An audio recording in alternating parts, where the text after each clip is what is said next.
Šiandien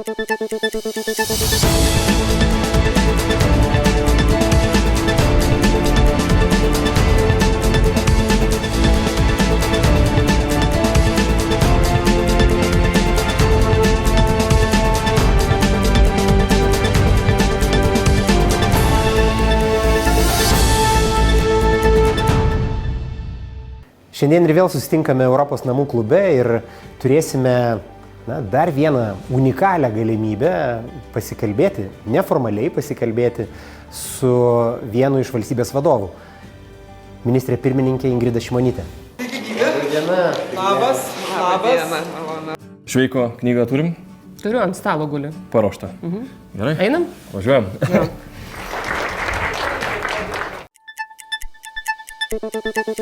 Sveiki, čia Europos namų klubas ir aš Daiva Žemytė-Bilienė. Aš Vytautas Jankauskas ir mes tęsime pokalbį su ypatingais Europos namų klubo svečiais. Iš tiesų, Europos namų klubas tampa vieta, kur susitinka visuomenės lyderiai ir jaunimo organizacijų atstovai ir jie gali betarpiškai bendrauti. Šiandien mūsų auditorijoje žmonės iš įvairių jaunimo organizacijų. Tai mentorystės programos LT Big Brother dalyviai, taip pat Vilniaus ASM ir Mykolo Riomerio universitetų studentai, moksleiviai, Žirmūnų bei Vilniaus jėzuitų gimnazijų, taip pat iniciatyvų Kurk Lietuvai, Žinau, ką renku ir jaunimo Europos komandos atstovai. Sveiki atvykę, bičiuliai.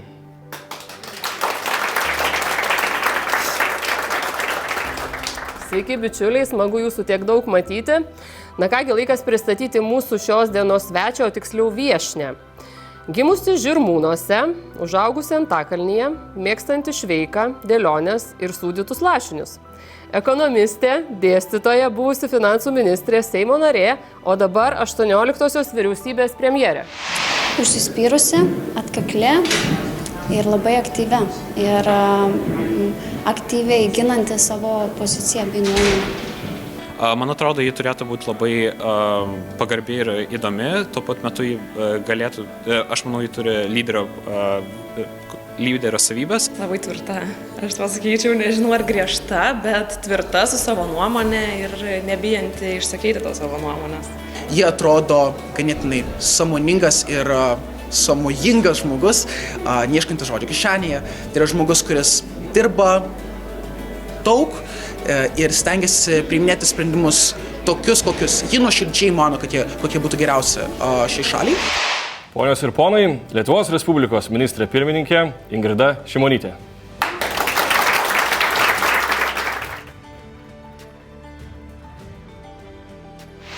Ko tikitės iš šito susitikimo jūs?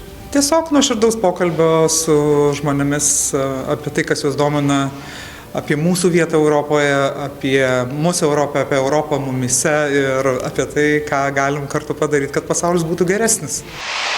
Mes pirmiausia išsiaiškinkim, kaip mes bendraujam. Ar mes kreipiamės į jūs, ministrė pirmininkė premjerė, ar kaip nors kitaip? Jeigu kam nors nesukelia tai didelių problemų, tai būtų man paprašiau, jeigu galima būtų mane kreiptis vardu. Tai gal mes taip ir pasilikime prie vardo. Man atrodo, kiekvienam žmogui jo vardas yra gražiausias.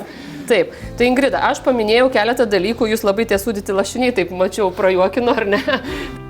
Jeigu tai pristatant jūs, ar ne, dar reiktų gal paminėti, kad turite savitą komunikavimo stilių. Darbai rašomi apie jūsų komunikavimo stilių. Klaipėdos universiteto viena studentė netgi nagrinėjo Ingridos Šimonytės viešąją retoriką. Tai toks pirmas klausimas paprastas. Ar jūs visada tokia, aš pasakyčiau, drąsi buvote?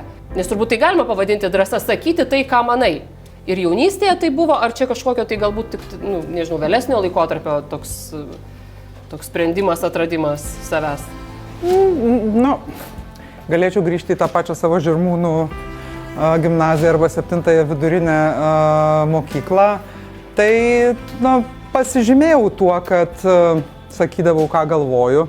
Ir ne visada patikdavo tai, ką aš sakydavau, bet kadangi aš buvau gera mokinė, ta prasme, kad aš gerai mokiausi, tai galbūt kai kurie dalykai man truputėlį praslysdavo lengviau, negu kad būtų praslydę pačiam taikiausiam žmogui, kuris daug mažiau būtų pasiginčijęs dėl kažkokių dalykų. Tai taip pasitaikydavo, būdavo tokių situacijų, kai reikėdavo apginti klasioką, nes man atrodydavo, kad kažkas nepagristus priekaištus jam teikia, ar šiaip už kokią nors teisybę pakovoti, kaip yra sakoma. Tai, aš tiesiog manau, kad mano būdas yra toks ir aš vėlgi grįžtu prie savo mėgiamo herojaus Šveiko, kuris sakė, kad šiaip su atvirumu ir nuoširdumu tai daug toliau nuvažiuosi, negu kad bandydamas apsimesti kažko, kuo nesi, nes tada visada turi labai prisiminti, ar tu čia esi vis dar tam vaidmenį, kuriam galvoji, kad ar tau patarė, kad tu turi būti, ar kažkaip tu jau išėjai iš to vaidmens. Ir man atrodo, žmonės, kurie bando gyvenime apsimesti tuo, ko nėra, šiaip jiem yra labai sunku. Aš jų labai gailiu ir labai užjaučiu. Ir kadangi aš nenoriu šito kentėti, tai tiesiog stengiuosi daugiau mažiau, aišku, su pagarba, sakykime, aplinkybėm ar kažkokiem kitiem dalykam vis dėlto neprivaidinti to, ko nėra. Aš suprantu, kad jūs čia turite omeny tokį, kai esi sąžiningas prieš patį save, ar ne? Labiausiai turbūt taip, nes kažkada esu sakiusi, kad mano toks bendras gyvenime tikslas yra, kad aš kai save pasižiūriu veidrodyje, tai kad manęs nepykintų nuo to, ką aš matau veidrodyje. Ir kol man sekasi, kad nuo manęs nepykina, tai tol manau, kad viskas yra daugiau mažiau gerai. Aš labiausiai tikiuosi iš to susitikimo tiesiog pažinti galbūt politikę kaip nepolitikę, nes tai yra visada įdomiausia turbūt, ne? Mes matom labai daug jos televizijoje kaip politikės atstovaujančios ministrės pirmininkės. Tai čia aš tikiuosi pažinti ir pamatyti gal kitą Ingridos pusę. O yra buvę kokių nors, nežinau, situacijų, kaip jūs sakot, bandėt apginti klasioką, ar ten kažkaip pakovoti už teisybę, kurios ten kaip nors ir nemaloniai gal baigėsi, ar kaip kažkaip tai, tarkim, gal koks konfliktas ar kažkas tai tokio panašaus? Nežinau, pavyzdžiui, ar galim sakyti, kad nemaloniai baigėsi rinkimai, kai tu juos pralaimi dėl to, kad nebandai kažkaip apsimesti kažkuo, kuo nesi, gal nemaloniai, nežinau, bet tai irgi yra gyvenimo pamoka, iš kurios reikia pasidaryti kažkokias išvadas. Tai nėra taip, kad gyvenimas yra sviestų klotas ir visą laiką viskas sekasi taip, kaip man atrodo, bet ar yra buvę kada nors tokia situacija, kada aš būčiau savo uždavus klausimą, kad gal man reikia kitaip iš viso gyvenime veikti, tai tikrai būna tokių situacijų, kai aš sakau savo, kad man reikia mažiau kalbėti, ar mažiau rašyti, ar kartais kažko nekomentuoti, tiesiog susilaikyti, tai tų būna, čia kas antrą dieną, bet tai tokie yra maži dalykai, bet kad jau taip galvotum, kad iš esmės visai kitaip turėtum pradėti elgtis, ar kažką iš savęs padaryti, kažkokį personažą, kuriuo nesi, tai niekada man tokia mintis nebuvo šovusi galva, nes aš nemanau, kad aš galėčiau funkcionuoti, tiesą sakant, šitą. Ingrida, dar šiek tiek žiūrint apskritai jūsų karjeros užuomazgą ir eigą. Taip atrodo, jog viskas vyko labai pagal planą. 92-ais jūs įstojate į Vilniaus universiteto ekonomikos fakultetą. Tada bakalauras, baigėte magistrą, atrodo tie finansai jūs pačiumpa ir jau nebepaleidžia, jūs paskui pradedate darbą finansų ministerijoje ir taip bent jau iš šono žiūrint tvarkingai, žingsnis po žingsnio darote karjerą. Galų gale 2009 metais jūs paskiria finansų ministre. Tai atrodytų, kad tų tokių savęs paieškų būdingų jauniems žmonėms, pasibandymų vienoj srity, vieno darbo, kito metimo lyg nebuvo jūsų gyvenime.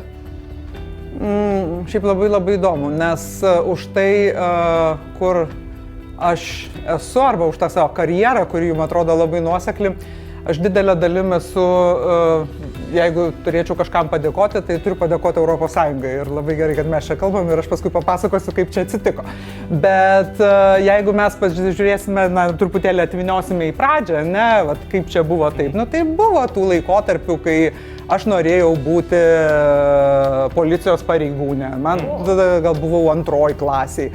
Buvo gal laiko, kai aš norėjau būti mokytoja, nes mano močiutė buvo mokytoja ir ten su lėlėm man žais sekdavosi sunkiau, bet ten turėdavau vieną kitą kokį meškį zuikį ar kažką, kuriem ten ant lentos bandydavau išaiškinti dalykus, bet iš esmės manau, kad ir dabar labai dažnai tą darau, tai kažkur labai toli nuo to nenuėjau.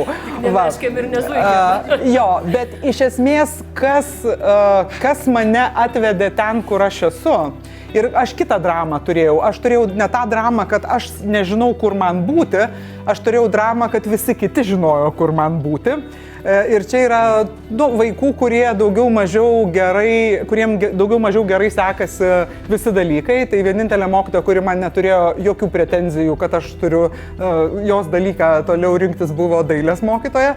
Visi kiti mokytojai mane, kad aš turiu stoti į mediciną, į fiziką, į matematiką, ten kur tik tai ne, į anglų kalbą, kuri man jau tuomet sekėsi visai neblogai. Tas buvo gana netipiška, nes sovietinė mokykla turėjo labai savotišką mokymo sistemą užsienio kalbos, mokė taip, kad neišmoktum. Tiesiog tokia buvo, manau, kad tokia buvo užduotis, kad tiesiog visa programa buvo tokia, kad neišmoktum, bet man pavyko ir aš vis tiek išmokau. Tai net sovietiniai mokyklai. Tai man, kas man buvo iš tikrųjų dalykas, kuris man labai aiškiai sudėliojo, kur aš noriu būti, tai buvo sąjūdis.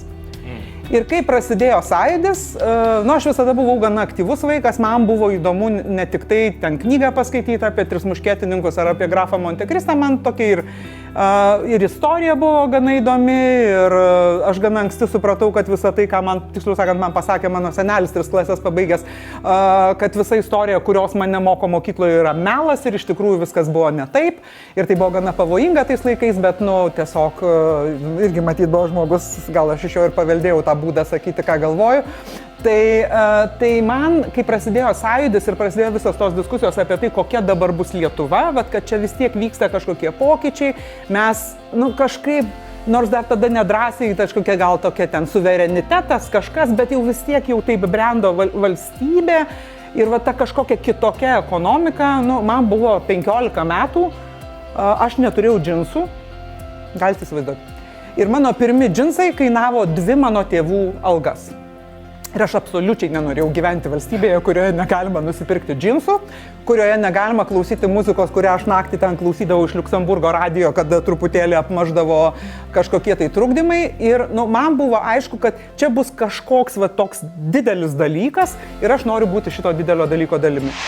Norėčiau sužinoti kažką naujo, ko anksčiau nesitikėjau ir nesitikėjau išgirsti iš premjerės, nes žiniasklaidos dažniausiai žinias gaunu, o čia vis sužinosiu kažką jau būtent iš premjerės rūpų.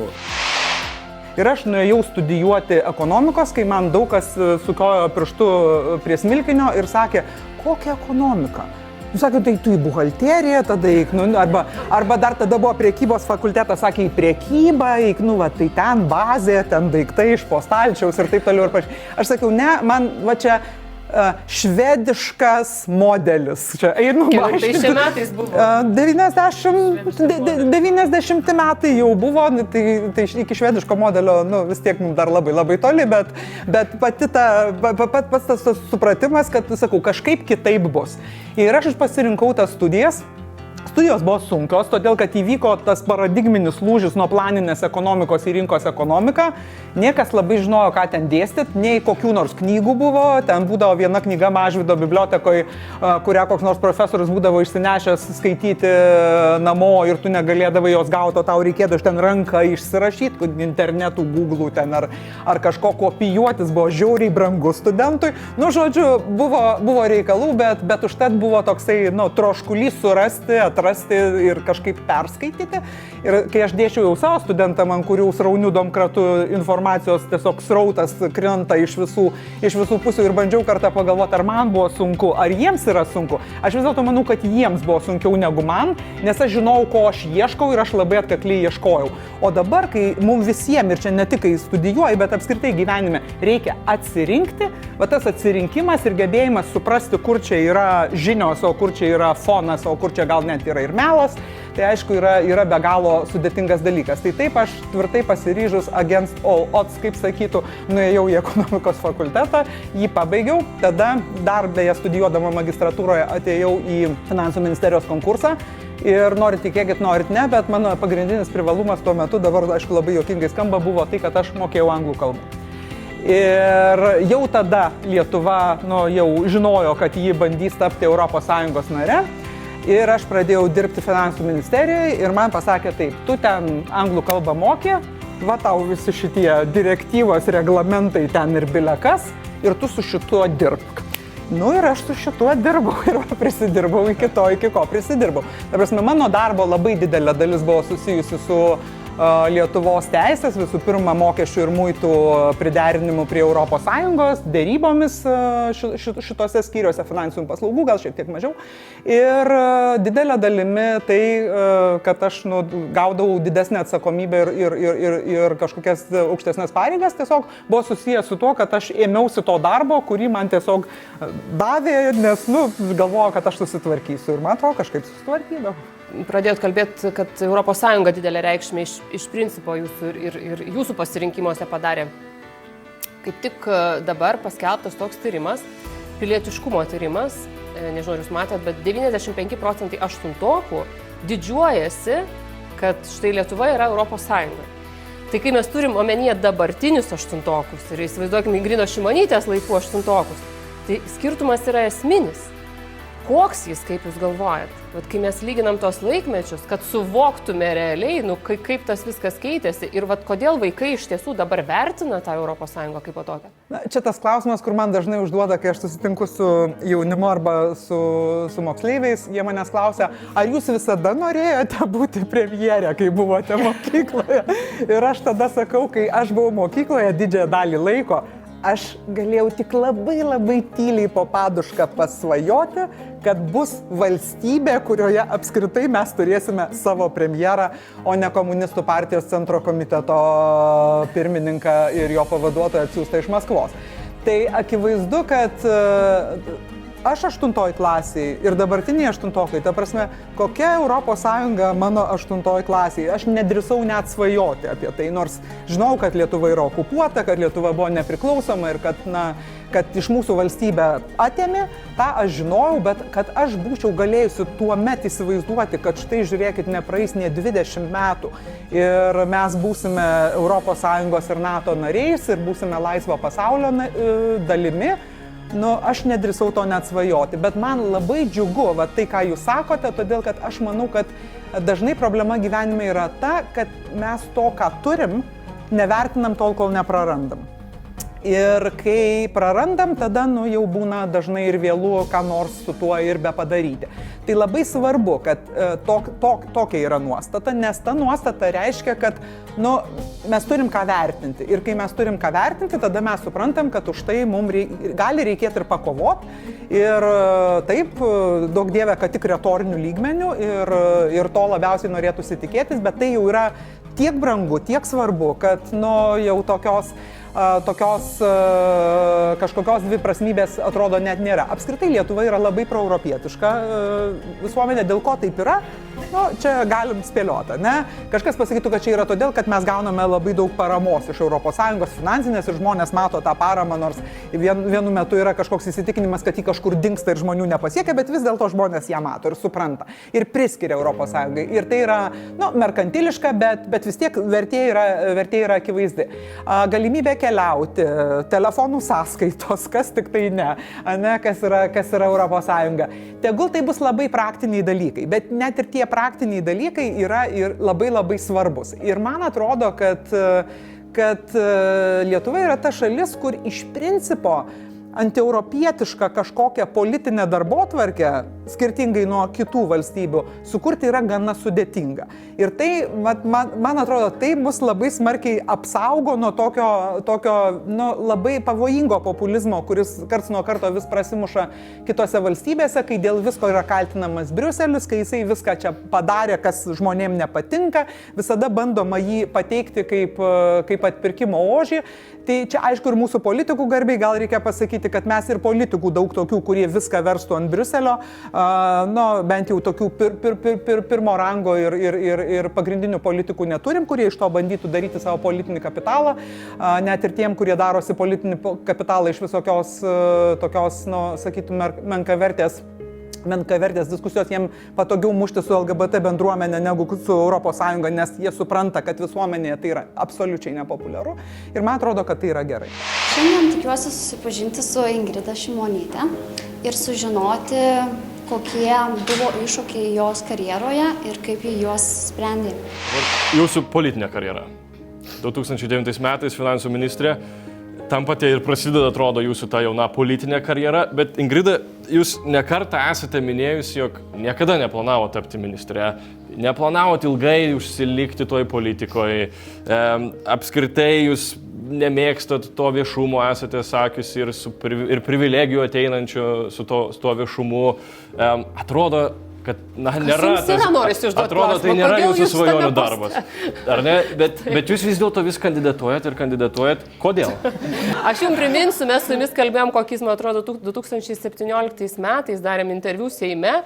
Ir jūs tada sakėt, viskas, čia bus paskutinė mano kadencija. Čia šiaip labai geras klausimas. Ir visą laiką kažkaip, kai įsivertini, ar dar kažkur kandidatuoji, tai, jau kas nors galėtų pasakyti, kad šitą tai negali kur nors nekandidatuoti ir visą laiką turi kur nors kandidatuoti. Aš net kartais kandidatuoju kažkur nekandidatuodama, nes tiesiog perskaitau, kad kur nors kandidatuoju, nors apie tai nieko negirdėjau. Turbūt, kad man politika yra viena vertus daug dalykų, kurie truputį galbūt šiaip gyvenimą apsunkina, ta prasme yra paprastesnių darbų, kur tikrai nereikia aiškinti ne šiaip plačiai visuomeniai, bet net ir tiem kolegoms, su kuriais sėdi, kad jeigu turi 2 obuolius ir 3 žmonės, tai niekaip nepadarysi taip, kad kiekvienas iš jų gautų po obuolį. Sakėt, kad kvailių Seime labai nemėgsta. Čia jūsų jau. Tai, bet aš nepasakiau, apie ką konkrečiai kalbu ir niekada nepasakysiu. Bet šiaip ne tiek nemėgstu kvailų žmonių, kiek nemėgstu tų, kurie apsimeta kvailiais. Nes manau, kad ta manipulacija, kai tu bandai apsimesti kvailiu ir bandai viską kažkaip suprimityvinti iki tokios labai paprastos du gaideliai temos, tas iš tikrųjų erzina, bet taip tai yra kai kurių politikų politinis veikimas. Bet, politika yra toksai darbas. Ta prasme, man tai yra tarnystė. Ir man tai nėra apie kažką, kad aš iš to ketinu prasigyventi, nes iš politikos sąžiningai dirbant darbą Lietuvoje tikrai prasigyventi yra neįmanoma, bet ir neturiu aš tokio tikslo, nes man tuo pačiu gyvenime, ką aš turiu, to ir užtenka, nes didžioji dalis mano turto, kurį aš turiu, jis yra labai nematerialus, tai yra kažkokie tokie daugiau emociniai dalykai. Bet visą laiką jauti, kad yra žmonių, kurie tavimi tiki, tu jų nenori nuvilti, negali nuvilti ir tikrai visą laiką yra taip, kad žinai, kad dar turi ką padaryti, jeigu aplinkybės leis padaryti. Tai viešumas yra ne mano stichija, tikrai aš nemėgstu tokio į save žiūrėjimo kažkur tai viešose vietose. Ne, čia yra viskas, čia aš pati atėjau. Bet jau kai eini gatve ir žmonės su tavim prasilenkia ir už nugaros tau stuksena viens kitam alkūnį ir sako, žiūrėk, Šimonytė eina. Ir taip pritildytų balsu, kurį tu tikrai labai puikiai girdi. Tai supranti, kad čia tau už tavo darbo nuodėmės.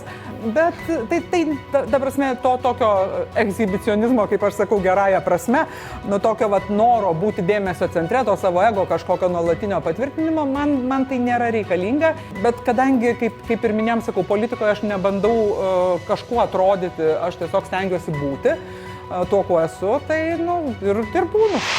Labai fainai, labai įkvėptai jaučiuosi, labai patiko toks net mini stand-upas pasirodė. O nėra taip, Ingrida, kad būnant tokiose pareigose ir apskritai politika iš principo yra viešas gyvenimas. Iš karto, kai jau įžengi vieną koją ten, tai jau turi suvokti, kad turėsi kažkiek tos duoklės atiduoti.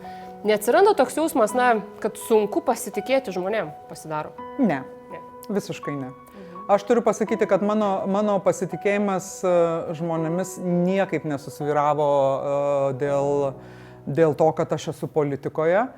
Ir aš nesakau, kad visi dalykai, kurie vyksta gyvenime, yra malonus ir kad ten nebūna kažkokių nusivylimų ar gal net ir išdavysčių kartais ar kažkokių tokių įvykių, kurie tave nemaloniai nuteikia, bet paprastai jie būna bent jau man ten, kur aš jų galiu tikėtis, kur aš tiesiog labai retai labai nustembu, kad taip atsitiko kažkas nemalonaus, nes būna kažkokios aplinkybės, kurios tiesiog rodo, kad tarkim, taip gali atsitikti. Bet apskritai, tol, kol žmonės nėra kažkaip paneigę savo veiksmais ar kažkokiais darbais, kad jie yra verti pasitikėjimo, dėl mano buvimo politikoje aš nepraradau pasitikėjimo nei vienu žmogu. Bet tarkim, štai jūsų bičiulis šviesaus atminimo Roko Žilinskas yra sakęs, pasakęs tokią frazę, apie pasitikėjimą, kad nebeatsirenki, dėl ko žmogus su tavimi nori draugauti, bendrauti, apskritai susipažinti. Ar dėl to, kad esi Ingrida Šimonytė ir įdomi esi dėl to, kad Ingrida Šimonytė kaip žmogus, ar dėl to, kad premjerė, ar ten Seimo pirmininkė, ar finansų ministrė. Nėra to jausmo? Nėra to jausmo, todėl kad reikia labai aiškiai suprasti, kur tu esi, kokiam lauke tu esi. Taip, iš ties yra, dėl to aš labai juokiuosi, kad per savo gimtadienį man yra geriausia dingti, nes aš žinau, kurias gėles aš gavau tikrai nuoširdžiai, o kurias todėl, kad reikia. Ir žmonės, kurie man jas atsiuntė, turbūt net nežino, kad jas atsiuntė, nes jų ofisas labai tvarkingai dirba savo darbą. Tai tokius dalykus visus gali įvertinti. Nes ko svarbu nedaryti, ta prasme, ko svarbu ir galbūt čia Roką ir prisimenant jo didelę širdį ir tokią asmenybę, galbūt jam daugiau atsitiko tokių atvejų, kai jisai įvertino, kad žmogus, kuris su tavim bendrauja, būtinai yra tavo draugas. Bet man atrodo, tai yra bet kokioj viešoj veikloj, tarkim, toj pačioj medijoj, pop pasaulyje, bet kur yra lygiai tokia pati situacija. Tai draugų, va tų, kuriem aš galiu paskambinti 3 valandą nakties ir pasakyti, kad man yra kažkokia bėda ir jie viską metę atvažiuos ir man padės, tai tokių draugų aš kiek turėjau iki politikos, tiek aš jų ir turiu. Ir mano labai didelė laimė, kad jie visi liko. Naujų draugų kaip draugų, aš gal kokį 1-2 įgijau per visą šitą laiką ir kur jau aš tikrai galiu pasakyti, kad tie žmonės jau yra mano draugai. Kiti yra mano kolegos, bendražygiai, mes kartu dirbame, partneriai kartais, tarkim, kažkokiose diskusijose. Taip labai dažnai žmonės į tave kreipiasi, nes jiem kažko reikia, jie turi interesą ir tai yra normalu. Bet tu tiesiog neturi iš karto galvoti, kad tas žmogus yra tavo draugas. Ingrida. Labą dieną. Aš norėčiau užduoti klausimą apie emocinę sveikatą. Klausimas yra toksai maždaug, nes mes ypač dabartiniu metu labai daug perdegame. Kaip jūs savo rutinoje, ką darote, nes tikiu, kad jūsų darbe šiek tiek yra, bent jau minimaliai to streso ar nerimo. Tai kaip jūs savo rutinoje ir ką darote, nežinau, ar vaikštote, ar mušate pagalvę, ar kokiais kitais būdais, kaip jūs darote, žinai, kad išvengti visokių tokių labai didelių nukrypimų ir kaip save įsižeminate?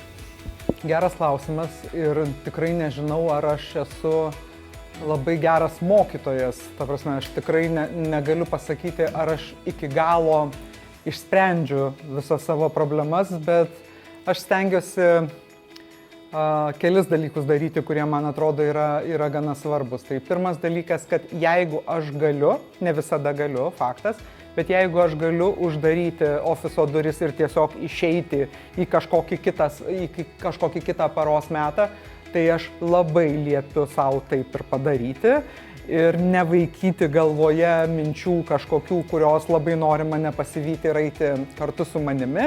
Kartais man nepavyksta taip savęs nuteikti, tai tada gali reikėti kažkaip ilgiau pasivaikščioti arba gali norėtis išeiti į mišką, pavyzdžiui, parėkti, kai niekas negirdi, ar kažkaip tą įtampą nusiimti. Vasarą man sekasi lengviau negu kitų metų, nes aš be galo mėgstu žemės ūkį. Esu miesto vaikas, niekada neturėjęs kaimo ir todėl turbūt manyje gyvena slaptas valstietis.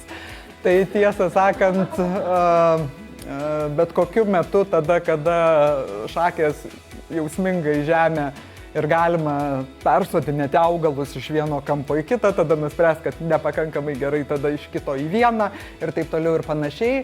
Ta prasme, aš stengiuosi ieškoti kažkokios veiklos, kuri mane tiesiog nuima nuo to streso. Puzliai yra labai geras dalykas, nes jeigu mėgsti dėlioti puzlius, tai tada jie tiek sutraukia tą dėmesį į tai, kad tau reikia rasti kažkokią ten mini detalę su kažkokiu mini brūkšniuku, kad tau nėra laiko galvoti apie kažkokius kitus dalykus. Tai man atrodo, kiekvienam yra savos tos praktikos. Yra tokie atvejai, kada reikia jau kreiptis į specialistus tiesiog, kad jie patartų. Manau, kad viena iš tokių didesnių mūsų problemų, atsiprašau, yra ta, kad mes labai dažnai esam nelinkę pripažinti, kad pagalbos apskritai reikia.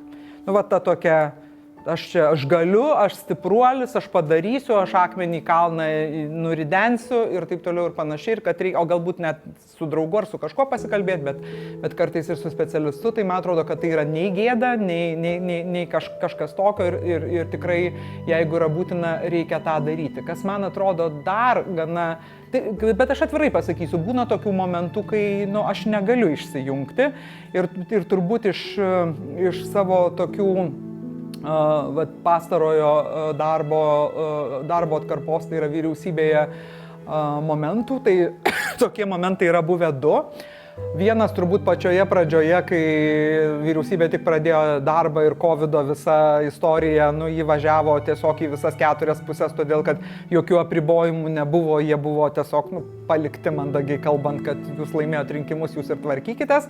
Ir tas buvo gana nemalonu, nes kai tu matai, kai tau kaip sklidinai užsipildo ligoninių lovos ir tu jau nebežinai, ar dar jeigu bus 20 ar 30 žmonių, ar juos bus kur vežti ir ką reikės toliau daryti. Tokios truputį nevilties buvo, bet kadangi labai greitai atvažiavo vakcinos, labai su visais niuansais, bet buvo aišku, kad yra atsakymas. Štai šitoje situacijoje yra atsakymas ir vis tiek ta situacija išsispręs. Kitas atvejis toksai buvo, kuris yra neišsisprendęs, tai Rusijos invazija, kuomet prasidėjo, ir aš tada turbūt, gerą savaitę ar net porą savaičių, tokioj gana nesvarumo būsenoje. Gyvenau CNN, ten įlindus į televizorių, ta prasme, ant Messengerių su savo kolegomis Ukrainoje ir man buvo labai sunku kažkaip save išjungti. Ir aš turėdavau save versti, kad aš nueičiau miegoti, tada eidavau miegoti, tada žiūrėdavau į lubas ir nemiegodavau, bet aišku, kažkuriuo metu nuovargis vis tiek padarė savo ir jau vis tiek reikėjo kažkaip, buvo vėliau jau, atsirado kažkoks būdas sugrįžti į kažkokį tai ritmą. Tai faktas tas, kad nežinau, kokiu reikia būti žmogumi, kuris, žmonės galbūt empatijos lygis labai skiriasi, kiek jie iš viso reflektuoja tai, kas vyksta, kiek jiems dėl to yra skaudu, kiek jie gali ar negali neimti į širdį, kaip sako tauta, kartais mamos taip sako, tai man atrodo, kad čia labai daug yra asmenybinių dalykų, bet vis tiek reikia ieškoti būdo, kaip save sustabdyti, tada, kada jau jauti, kad tikrai yra pavojinga, nes viso pasaulio darbų nenudirbsi, kad ir koks būtum darbštus ir užsidegęs, ir pasauliui tu vis tiek esi labiau reikalingas gyvas negu kitaip, tai reiškia, kad vis tiek reikia rasti būdą, kaip duoti savo smegenim pailsėti, o jeigu nemoki, tada reikia ieškoti pagalbos, kuri tiesiog patartų ir padėtų. Pastaruoju metu aš džiaugiuosi, kad vis daugiau žmonių ir viešų žmonių socialiniuose tinkluose pradeda apie tai šnekėti. Ir tai ačiū, kad Ingridai papasakojo, kaip jai sekasi su to tvarkytis, kaip ar pasivaikšto miške, ar padėlioja puzlę. Ir manau, kad mes galim irgi pritaikyti tam tikrus dalykus, pasimti iš to gerą patirtį. Ir kuo daugiau mes apie tai kalbame, tuo mes labiau sveikstame. Man patiko, kai kalbėjau, būtent tas klausimas buvo apie emocinę sveikatą, nes manau, kad tai yra labai svarbu visiems šiais laikais. Tai labai patiko, kad jinai atvirai pakalbėjo, kad kartais net ir galbūt nesusitvarko su tuo ir panašiai, bet vis tiek randa būdų, kaip tai kažkaip sutvarkyti. Tai pirmiausia, norėčiau padėkoti už tai, kad kai 2019 metais mes su draugė stovėjom prie Mažvydo bibliotekos išėjimo ir labai buvo mums nedrąsu prieiti prie jūsų, kai jūs išeidinėjot, kad jūs buvo ta, kuri suprato mūsų žvilgsnius ir priejo pirma prie mūsų. Tai vat, ačiū už tai. O mano klausimas toks gan dalykinis. Tai kadangi šiuo metu Lietuvoje jaunimo iniciatyva bandoma įgyvendinti Vote 16, tai galimybė jaunimui nuo 16 metų dalyvauti savivaldybių tarybų ir merų rinkimuose. Kokia jūsų nuomonė apie tai ir kokių pliusų jūs išvelgiate tolimesniai savivaldybių raidai? Kalbant apie savivaldą, tai čia yra labai sudėtingas ir gana kompleksinis klausimas, todėl kad čia yra turbūt viena iš tokių problematiškiausių mūsų demokratijos sričių, todėl kad tarsi mes visi teoriškai suprantam, kad valdžia turi būti arčiau žmogaus, paslaugos turi būti arčiau žmogaus, atsakomybė irgi turėtų būti kuo arčiau žmogaus, bet realiam gyvenime matom, kad yra daug, kaip pasakyti, daug atvejų, kai kas be atsitiktų kažkur visiškai vietiškai, žmonės taip pat žiūri į centrinę valdžią, į vyriausybę ir į Seimą ir sako, jūs privalote kažkaip išspręsti šitą problemą, nes mūsų ten kokioje nors seniūnijoje kažkas kažkaip neišsisprendžia. Tai mes dar patys kaip žmonės nelabai tikim savivaldą. Ta prasme, yra toks įsitikinimas, kad prezidentas turi padaryti, kuris pagal konstituciją turi gana ribotas galias, vyriausybė turi padaryti, Seimas, kurie turi spręsti nacionalinio masto problemas, didžiąją dalį dalykų turėtų spręsti vietos politikai, bet vietos politiką mes, taip, truputėlį taip žiūrim į savivaldos rinkimus lygiai taip pat. Ir dabar ta situacija po tiesioginių mero rinkimų susiklosti gal kažkuria prasme net ir pavojinga.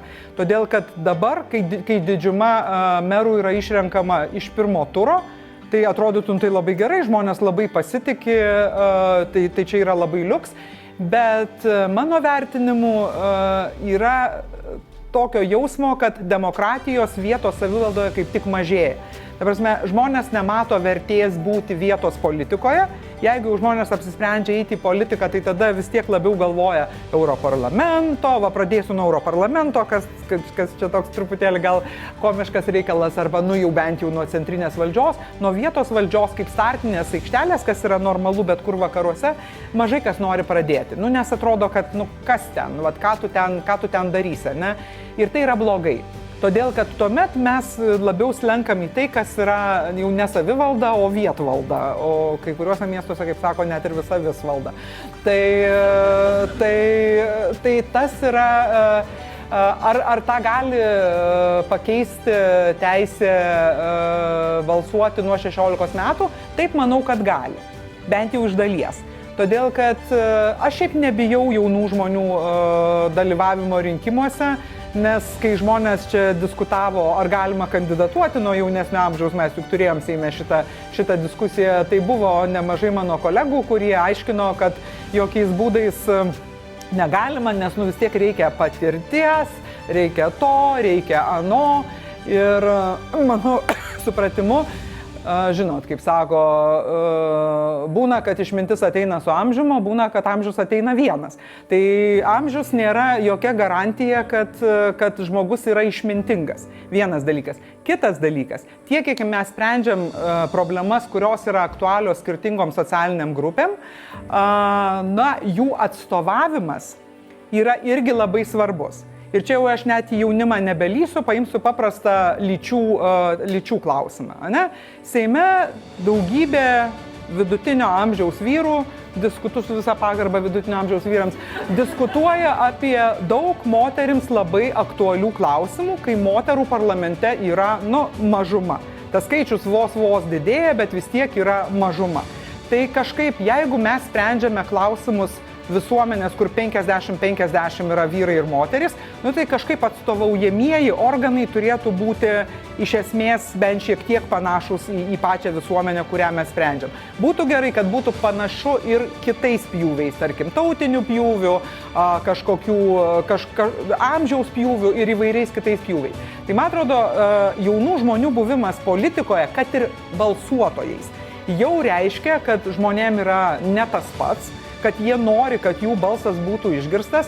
Ir man atrodo, jaunimo dalyvavimas politikoje, jisai garantuoja, kad galbūt per balsavimą, kuo ankstesnį, per supratimą, kad tai yra tavo būdas dalyvauti valstybės reikaluose, atsirastų tada ir interesas ateiti į aktyvę politiką, jau tų klausimų spręsti tada, kada amžiaus cenzas leis. Tai šiaip aš palaikau tikrai tą iniciatyvą ir manau, kad nematau jokios labai didelės rizikos. Ir jeigu, pavyzdžiui, apie save galvočiau, tai 16 metų aš buvau velniškai pilietiškai aktyvi mergina. Labai. Ir tikrai dažnai būdavau paskaičius daugiau laikraščių negu vidutinis statistinis žmogus, kuris turėdavo labai tvirtą nuomonę apie politiką. Man buvo labai įdomu. Aš labai norėjau dalyvauti valstybės gyvenime. Kaip ir minėjau, tas ir nusprendė, kažkaip nulėmė mano pasirinkimus. Tai negerai viską matuoti savimi. Čia tokia yra, čia jau tokio galbūt neadekvataus ego dalykas.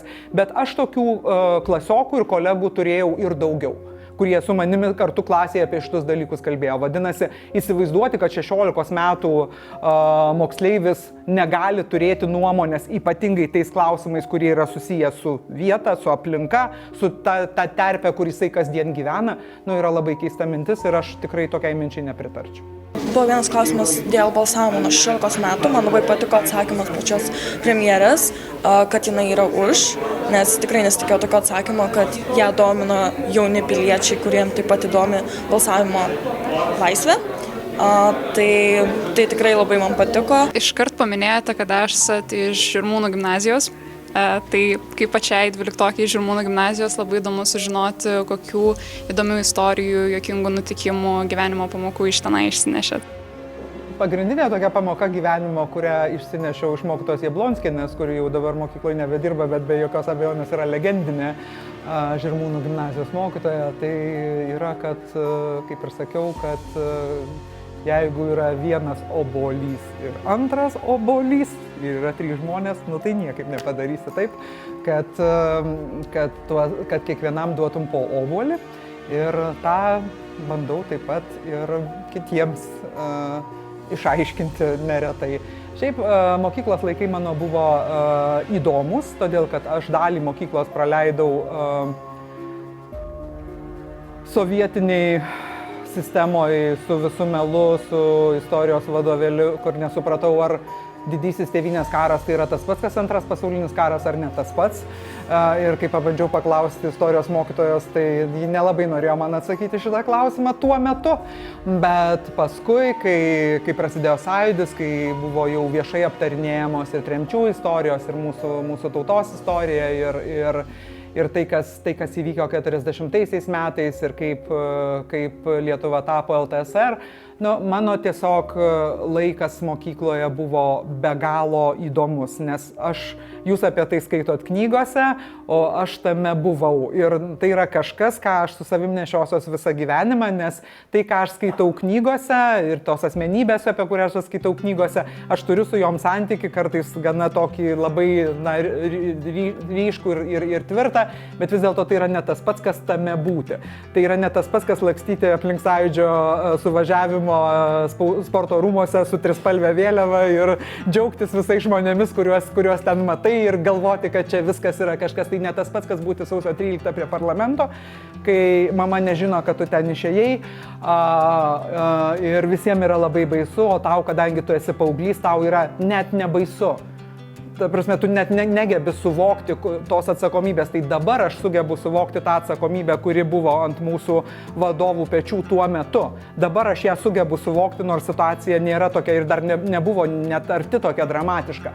Bet tuomet, kai esi paauglys, tai tą matai tiesiog kaip didelius dalykus, kurie vyksta tavo akise ir tu esi visas toks mažas, tame visame su tais savo džinsais stovi ir dalyvauja. Tai sakau, aš tokių kažkokių atskirų nuotykių, tai žinoma, kaip ir visada mokykloje būna ir visokių istorijų ir visokių pokyčių, kurie atsitiko, sakykime, per tą laiką, kai žmonės iš aršių komunistų partijos rėmėjų ėmė ir patapo aršiais kitais žmonėmis.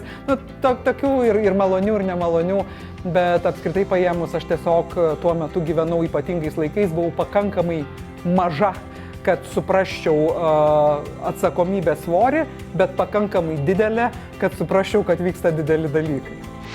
Gal labiausiai tas patiko, kad jinai tokia šilta labai, kur tu žiūri tą žmogų, klausaisi jo ir atrodo nėra taip, kad būtų kažkaip nejauku, toks atsipalaidavimas, įdomumas labai ir ypač, kad jai patinka žemės darbai visokie, tai tas labai patiko, nes pati kaimą turi. Ingrida, visuomenė kažkaip labiau jūs vis tiek pabrėžė iš tos pusės, kad jūs esate labai drąsi moteris. Ir natūraliai kyla klausimas, ką jūs norėtumėt padaryti, bet labai bijot ir nedrįstat?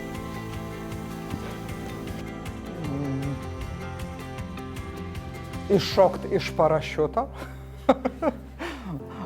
Iš parašiuto. Aš esu kažkur girdėjęs šitą posakį ir man buvo labai juokingas, nes galvoju, kaip galima iššokti iš parašiuto.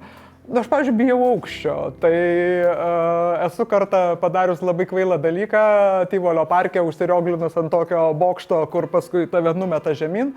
Ir kai aš užsirioglinau ant to bokšto, nes norėjau savo kažką įrodyti, nežinau kodėl. Bet nusprendžiau, kad reikia man savo kažką įrodyti, aš ant to bokšto užsirioglinau ir kai buvau pačiam viršui. Ir man nebuvo malonu žiūrėti į Kopenhagą po savo kojomis. Aš tada galvojau, niekada tokios kvailystės daugiau nedarysiu. Tai vėlgi, nėra dalykų, kurių negali daryti ten, kur yra tinkama vieta ir tinkamas laikas, kad nėra kažko, ką aš bijočiau kažką padaryti, kas man atrodo teisinga, bet ne viską gyvenime būtina daryti, nes kai kurių dalykų tiesiog nebūtina daryti ir jeigu bijai aukščio, tai nereikia rioglintis ant atrakciono, kur tik tai dar labiau suprasi, kai bijai aukščio. Turbūt jauniems žmonėms yra žymiai įdomiau, kaip politikai priėmė sprendimus, kurie jas atvedė į aukštas politinės pareigas, kaip jie priėmė sprendimus, į ką atsižvelgia, kada galvoja apie valstybės ateitį, bei kaip patys jauni žmonės gali daryti įtaką tam, kad Lietuva būtų stipresnė. Ministrė pirmininkė, norėjau Jums užduoti klausimą. Kaip Jūs pasiryžote tapti ministrė pirmininkė, nesgi tuo metu buvo pandemijos vidurys ir tikriausiai numanėte, kad žmonės gali pradėti kaltinti Jūs bei Jūsų vyriausybę dėl prieš pandeminių priemonių, kurios vėliau tikriausiai išgelbėjo žmonių gyvybės. Ką čia gali žmogus daryti? Jūs įsivaizduokit, jūs vedate politinės jėgos sąrašą, kas reiškia, kad jūs sėkmės atveju pretenduojate būti ministro pirmininku. Ir kadangi sėkmė įvyko ir koaliciją pavyko sudaryti ir buvo koalicijos partnerių palaikymas, kaip aš galėjau pasakyti, kad dabar tai jau gal ačiū, aš dabar jau ką nors šiaip ant soliuko pasėdėsiu, duokit man kokį komitetą ir aš ten komitetui papirmininkausiu. Tai čia yra tiesiog neįsivaizduojamas dalykas, politikoje taip nedaroma. Šiaip Lietuvos politikoje yra politikų, kurie periodiškai sustartuoja rinkimuose tam, kad paskui pasiplautų, tam, kad savo partijai duotų balsų, bet kurie neketina ir niekada neketino išeiti, pavyzdžiui, iš Europos parlamento. Vienas darbo partijos lyderis tuo buvo ypač žymus. Ir ką tu tokiu atveju darai? Tu tiesiog duodi ant savo charizmos, taip sakant, duodi uždirbti partijai, bet tu visiškai nesiruoši dirbti to darbo, kurį tu teigi, kad tu dirbsi. Tu žinai, kad tu jo nedirbsi. Ir mano nuomonė, tai yra žmonių apgavystė ir už tai visą laiką reikia klausti žmonių, ar jūs tikrai ruošiate šitą darbą dirbti, nes kitaip tai yra tiesiog, tai yra sukčiavimas. Bet tai man tiesiog, aš negalėjau niekaip kitaip rinktis, tai buvo tiesiog neįsivaizduojamas dalykas. O ten, kad tave kažkas kažko kaltins, tai visada visokiais dalykais kaltina. Vyriausybės problema yra tokia, kad tu labai dažnai esi tarp dviejų ugnių, nes vienoje pusėje yra žmonės, kurie sako, uždarykit visus.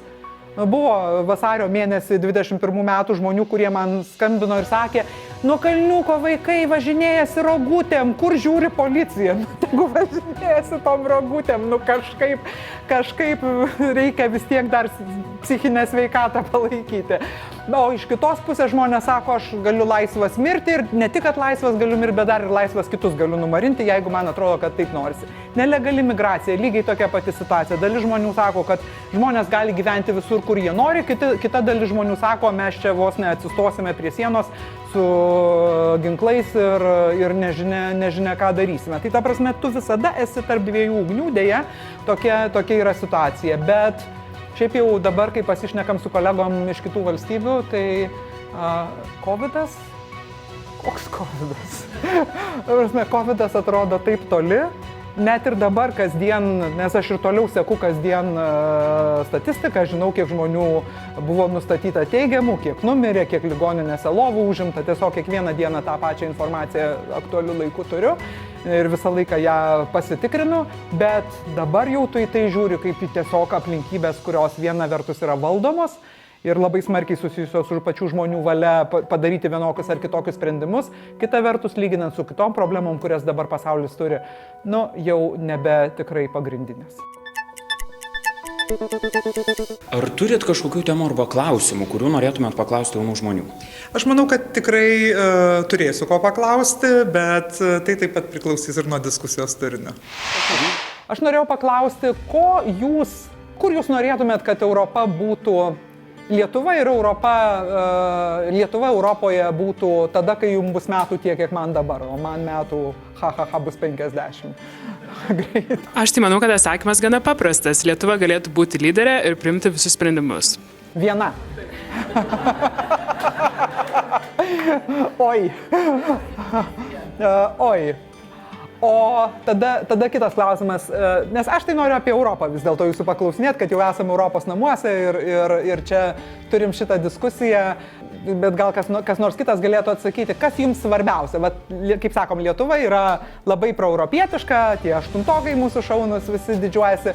Kuo jūs labiausiai didžiuojatės, jeigu didžiuojatės, žinoma, nes jeigu ne, tai irgi būtų įdomu išgirsti, kodėl ne, būdami Europos Sąjungoje. Kas jums atrodo jums asmeniškai ir taip pat Lietuvai, nes tai gali būti du visiškai skirtingi dalykai, kas jums atrodo didžiausias benefitas, atsiprašau už nelietuvišką žodį, didžiausia nauda, didžiausias gėris, netgi nauda tai toks truputėlį gal su materialinta žodį, didžiausias gėris, kurį jūs asmeniškai jaučiat ir kurį jūsų nuomonė jaučia Lietuva dėl to, kad ji yra Europos Sąjunga. Aš manau, kad didžiausias Europos, kaip sakėte, benefitas gali būti turbūt laisvė šviestis visose Europos šalyse ir kad tai ir būtų dabar benefitas, aš manau, kad ateityje norėčiau, kad ir toliau būtų plėtojama šita idėja, kad visi Europos narių mokiniai galėtų mokytis bet kokiose šalyse ir siekti švietimo iki maksimumo. Aš manau, kad gal žmonėms, kurie mūsų amžiaus yra, visai patogu yra tai, kad gali keliauti po visą Europą laisvai. Ir taip pat Lietuvai, kaip jūs sakėte, gal yra smagu jausti, kad mes esam kaip ir prilyginami prie tų didžių ir, sakykime, stiprių šalių, ir nepaimant mūsų sunkios, sakykime, praeities. Man atrodo, kad pagrindinis dalykas yra taika, nes pasižiūrėkime į savo istoriją, per keliasdešimtis metų sugebėjom kiek karų apturėti. Ir aš manau, kad tas saugumo jausmas, kai mes turime taiką, yra turbūt tai, ko visi ir visos valstybės narės nori. Žinoma, prie to prisideda ir saugi ateitis, švari ateitis. Aš sakyčiau, pavyzdžiui, kuo Lietuva labai išsiskiria, tai aš sakyčiau, kad jinai yra labai švari valstybė, labai komunikacija gera valstybės. Taip pat sakyčiau, jeigu kaip iš Lietuvos perspektyvos, jeigu kalbėtumėm, tai kad mes ką labai greitai ir gražiai padarėm, tai atsikratėm sovietinio šiukšlyno viso, tai aš manau, kad čia yra ir mūsų pliusai, ir ką mes dar galim ir parodyti, ir duoti Europos Sąjungai, ir kuo visa Europos Sąjunga išsiskiria ir kuo jinai yra mums svarbi. Ačiū. Čia buvo labai gera mintis, aš neištversiu nepakomentavus kaip buvusi dėstytoja, nes, man atrodo, tą mes labai dažnai pamirštame šiaip savo gyvenime, kai kalbam apie keliones, roamingus, Europos Sąjungos paramą, kad Europos Sąjunga yra pirmiausia projektas taikos. Ir dabar ypatingai matydami, kad kažkas lieja kraują už tai, kad nori būti to taikos projekto dalimi ir kažkas bando tą teisę iš Ukrainos atimti, neturėdamas tokios teisės, tai man atrodo labai aišku, kad tai nėra tiesiog klišė kažkokia ar skambi frazė, bet kad čia taikos projektas, karas, koks karas baigėsi seniai. Ir tiesą sakant, ne. Ir man atrodo, tas, kad mum išpuolė, taip pat mūsų gyvenimui išpuolė ta nelemta dalia galėt palyginti, yra irgi labai svarbus pavyzdys. Ir man atrodo, kad tai yra pati didžiausia vertė, kokią tik tai gali sugalvoti. Mums visiems ir kiekvienam atskirai. Tai nuotaikos iš tikrųjų labai geros. Premjerė tikrai labai sudomino, man labai patiko jos paprastumas ir bendravimas su mumis. Premjerė Ingrida. 2024 gegužės 1 bus 20 metų, kai Lietuva ES narė. Aišku, visi ten žiūrės, skaičiuos, lygins, koks kelias nueitas per 20 metų. Kuo jūs labiausiai didžiuojatės? Kas jums atrodo didžiausi mūsų pasiekimai? Aš manau, kad aš apskritai didžiuojuosi viskuo, kas Lietuva yra šiandien. Taip, ne viską mes esame padarę, ką manau, kad turėtumėm padaryti kaip ES valstybė. Ir čia pirmiausiai turiu omenyje tuos likusius neišspręstus žmogaus teisų klausimus, dėl kurių man yra apmaudu, kad mes nesugebam surasti iki šiol politinio konsensuso, bet apskritai paėmus, prisimenant mus prieš 20, o dar labiau prieš 30 metų, tai mes esame diena ir naktis. Mes esame spalvoti, mes esame laisvi, mes galime keliauti, mes turime crazy idėjų, mes leidžiame į kosmosą palydovus, nors kai ratifikavom susitarimą, tai visi dar buvo tokių, kurie juokėsi, sakė Lietuva, kosmosas, čia kažkoks kosmosas. Bet vis dėlto yra be galo išlaisvėjusi mūsų kūrybinė galia, verslo, meno žmonių. Mes esam žinomi, mūsų Saulė ir jūra žino visas pasaulis. Ir sakyčiau, kad aš didžiuosi viskuo, kas šiandien yra Lietuva ir netgi tos problemos, kurias mes tebe turime, aš jas vis tiek vertinu kaip išsprendžiamas problemas. Kas mums yra labai svarbu, aš sakyčiau, būnant Europoje, bet tai yra svarbu ir pačiai Europai. Niekada neprarasti to, kas yra vis dėlto ES fokuse. Kad ES fokuse pirmiausia tai yra taika, antra yra pagarba žmogaus orumui. Ir kad bet kokios apraiškos, kurios, taip sakant, bando kažkaip uždarinėti vėl tautas į lentynėles, kompartamentalizuotis, kaip pasakyčiau, išverčiant tokį gana tinkamą anglišką žodį, kad truputį matėm COVID pradžioje ir kas buvo gana baisu, tai iš tikrųjų dalykai yra, kurie vestų Europą vėl į labai blogus dalykus. Tai aš džiaugiuosi, kad mes šiandien esam taikoj, kad mes esam pasiekę daugiausiai ekonomiškai, tai mes turbūt BVP per capita turim didžiausią augimą per šitą 20 metų laikotarpį. Daug čia bus įvairiausių straipsnių ir knygų parašyta apie tai, ir jau yra parašyta, bet mums labai svarbu, kad Europos projektas išliktų ir kad jis išliktų toks, kokį mes jį žinom dabar. BVP augimą paminėjot ir net nebejoju, kad čia dažniausiai naudojama tokia metrika, kiek čia to BVP užaugo. Su juo beje susijęs ir parama ES, tas tokia solidari, cohesion, sanglaudos parama. Matyt, ateis kažkada laikas, kai Lietuva taps ES donorė, jeigu daugiau įdės negu gaus pinigais. Ir tai yra visiškai normalu. Todėl, kad ypatingai tai yra normalu, kai mes tuo pačiu metu sakome, kad mes matome ES projektą kaip nepilną, kol jame nėra Ukrainos, Moldovos, Vakarų Balkanų, kas irgi yra mūsų interesas, nepaisant to, kad tai yra šalis toliau truputėlį nuo Lietuvos geografiškai ir galbūt mažiau istoriniais ryšiais susiję. Bet ir tai reiškia, kad tiesiog mūsų aplink stalą yra daugiau, mūsų išsivystymo lygis jau yra aukštesnis negu daugelio tų šalių ir tai reiškia, kad mums gali reikėti dalintis, bet jeigu mes pasisakom už tai, kad to šalis taip pat būtų mūsų bendro šeimos dalimi, o tam yra daugybė ekonominių, geopolitinių ir visokiausių kitų argumentų, kurie mums yra labai svarbus, nes mes puikiai žinome, kad nėra pasaulyje pilkos zonos.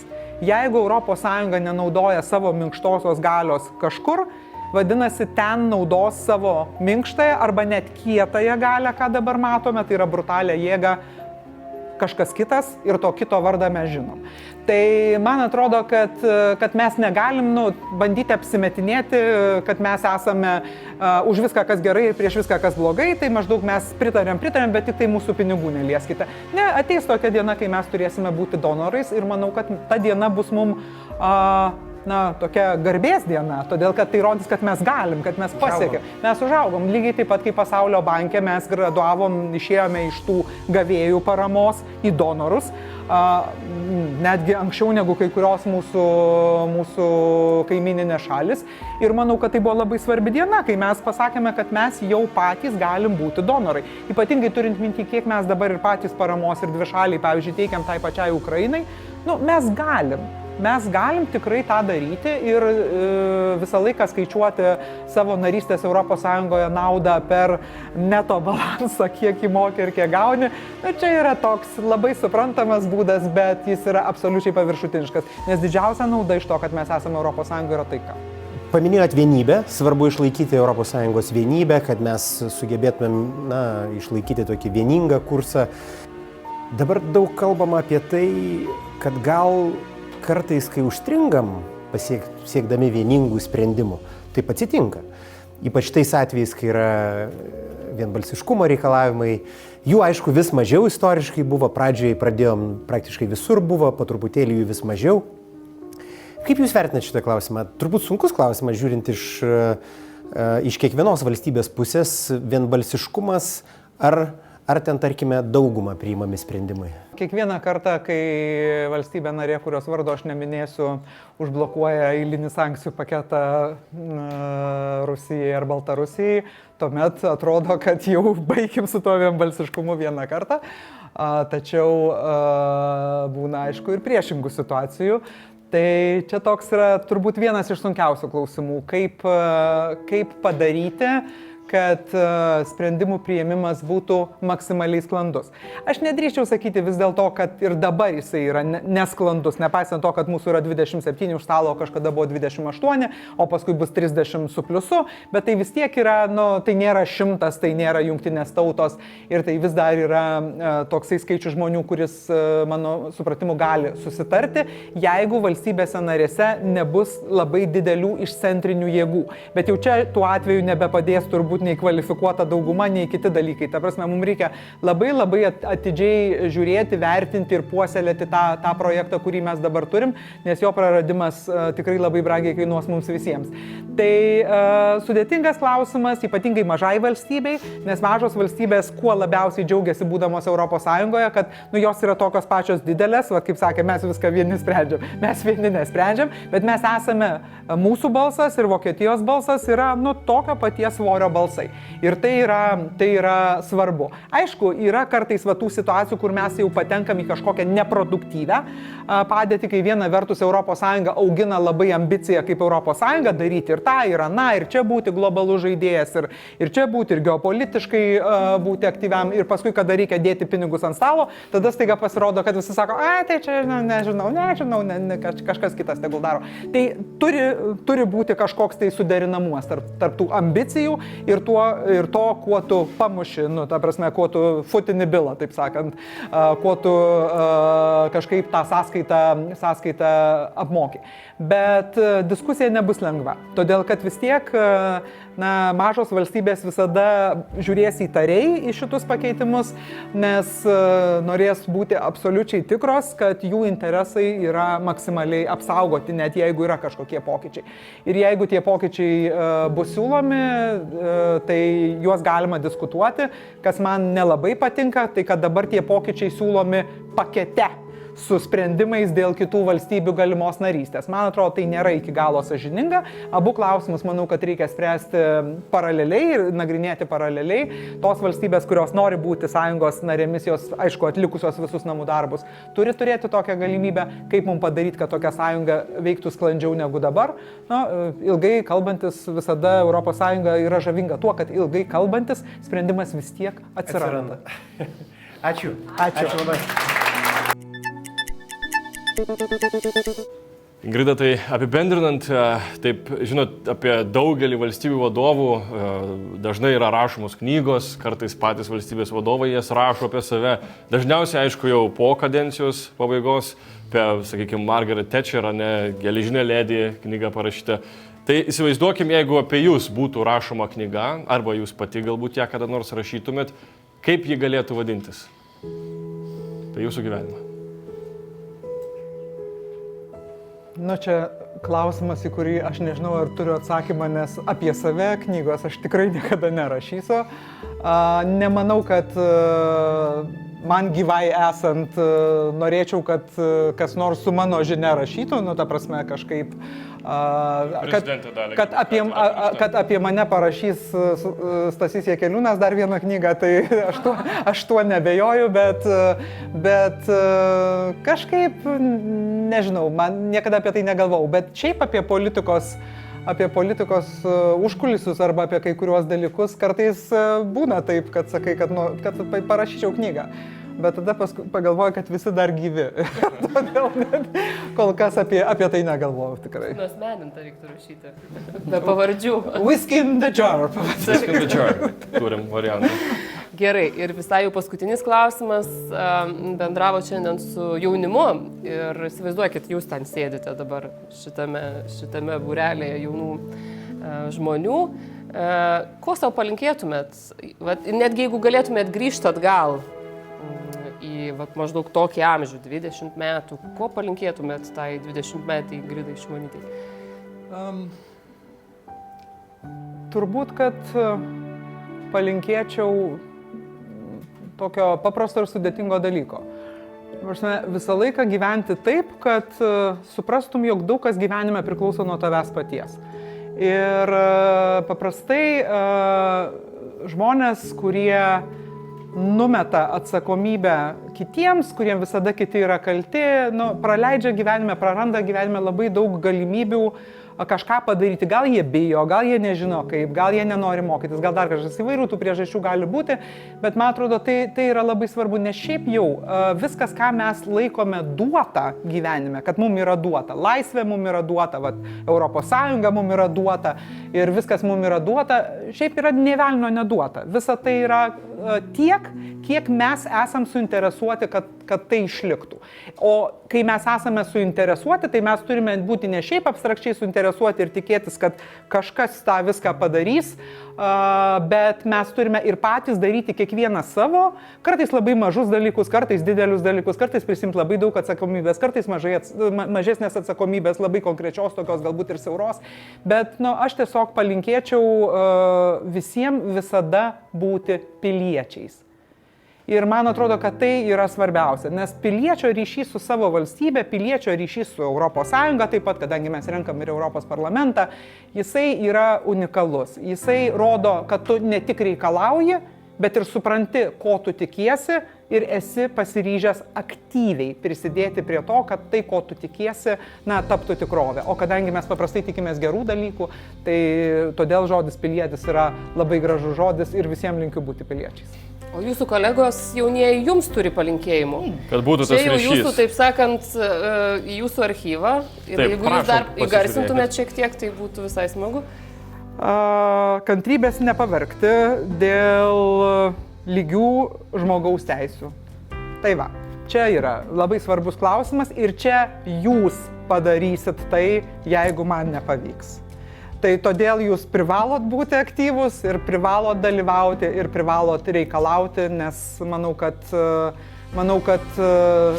Europos Sąjunga žavi dar ir tuo, kad per buvimą, per galėjimą matyti kitas šalis, kitus žmonės, kitus papročius, kitą požiūrį į kitą žmogų, gebėjimą jo nesmerkti a priori, gebėjimą jo kažkaip nenuvertinti ir taip toliau ir panašiai, mes esam patapę, ko nepasakiau, kai kalbėjau su Marium, geresniais žmonėmis. Tiesiog mes gražiau vairuojam, mes mažiau turim iš ankstinių nuostatų, mes apskritai esam geresni žmonės. Tai jūs esate daug geresni žmonės negu aš, todėl kad jūs to matote daug daugiau negu aš mačiau per savo gyvenimą. Tiksliau sakant, nuo jaunų dienų jūs tame gyvenat, jūs tuo kvėpuojat, jūs tame augat. Tai visą tai, ko mano kartai nepavyks, mūsų kartai nepavyks padaryti, visą tai jūs padarysit tikrai. Linkiu, kad tas slaptas valstietis visą turėtų etatą ir vietos darbotvarkėje. Šitą džiugiu palinkėjimu ir pabaigim, nors dėkoju už visus ir tikrai visus perskaitysiu, bet tas slaptas valstietis yra tikrai svarbus ir ačiū.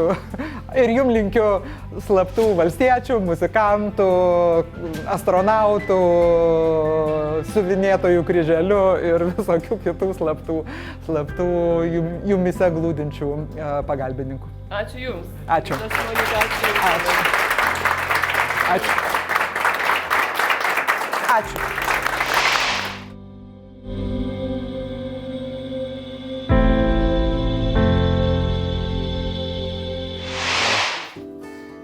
labai šiltas pokalbis, daug įvairiausių aspektų, daug įdomių dalykų, kiek apskritai Europa ugdė premjerė. Bet man atrodo, kad man toks įstrigo labai svarbus aspektas apie tai, kokį kelią mes nuėjom 20 metų, nes dažnai galvodami apie savo kaip Lietuvos kelią per 20 metų mes imam statistinius duomenis, skaičius, žiūrime, lyginame. O iš tikrųjų kartais tas pokytis jis matomas paprasčiausiuose dalykuose mūsų kultūroje, mūsų santykių kultūroje, mūsų elgesio gatvėje kultūroje. Ir tą buvo labai įdomu iš tikrųjų išgirsti iš premjerės, tokį palinkėjimą visiems kartais įžvelgti mūsų pokytį paprastuose ir paprasčiausiuose dalykuose. Labai neblogai tokie kamerinė aplinkoje, jinai tikrai gražiai pasirodė. Nustebino iš tikrųjų mane premjerė, kad tik vieną kartą šiandien paminėjo Šveiką, galvojau bus dažniau, bet bent jau sužinojom, kaip galimai galėtų vadintis jos autobiografija. Pasirodo pagal Metallicos atliktą kūrinį. Super. Aš tai galvoju, kad nėra lengva būti premjere ir paklausius Ingridos Šimonytės man taip dar labiau tas įspūdis toks susidarė. Ir mane gal labiausiai taip buvo įdomu sužinoti apie tos draugus. Ar yra tų tikrų draugų būnant tokiose pareigose. Ir čia buvo, man atrodo, toks labai sąžiningas jos atsakymas, kad tie žmonės, kurie buvo iki jos karjeros, tai tie žmonės ir išliko. Ir man atrodo, čia iš vis yra apie gyvenimą tas toks pasakymas, kad yra tie tikrieji draugai ir yra žmonės, kurie ateina po to gyvenime. Tai toks labai buvo toks priverčiantis susimastyti jos mintį. Kai atėjau, tai sakiau, kad esu nusiteikus puikiai, išeinu nusiteikus dar labiau puikiai. Tai manau, kad buvo puikiai diskusija. Labai smagu, kad jauni žmonės domisi tuo, kas vyksta ir Lietuvoje, ir aplink. Ir kažkaip tokiais atvejais labai prisimenu, kad pasiilgstu savo dėstytojos darbo. Ir tiesiog labai malonu grįžti į tokią auditoriją, kuri primena studentų auditoriją. Ir labai smagu galėti atsakyti klausimus, į kuriuos turi atsakymą.